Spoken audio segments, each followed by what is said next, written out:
The new version of iTunes is here, and it's got a new look, new features, and more iCloud integration than ever. I'm Jason Parker for CNET, and this is a first look at iTunes 11.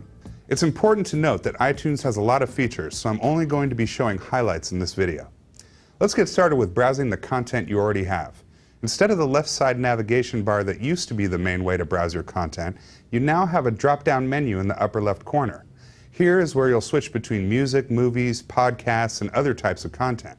And across the top, you can click to navigate between the different ways of categorizing each type of media. Along with interface changes, iTunes now has new ways to discover music.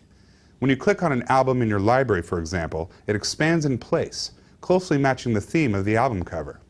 From here, you can pick songs to play or use a new feature over on the right that shows you more info from the iTunes Store. Click in the store to see top songs from the selected artist, top albums, and recommended songs that are similar to the artist.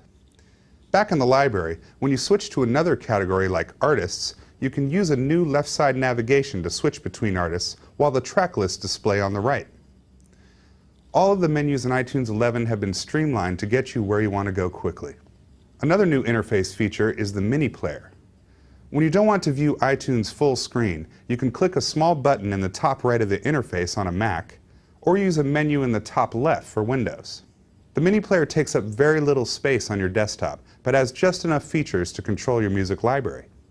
Along with standard controls for play, pause, and skip, you also get AirPlay controls for sending the music to another device, a button to see what's queued up to play next, and a search button to find a song quickly.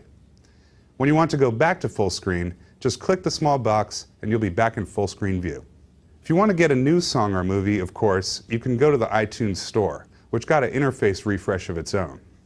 The first thing you'll notice are the bigger images and the featured content you can switch through using arrows. Much of the navigation is the same as older versions of iTunes, but the layout feels cleaner, and I think it helps you get to where you want to go a little better. That's all we have time for today, and there's a lot more to check out with iTunes 11.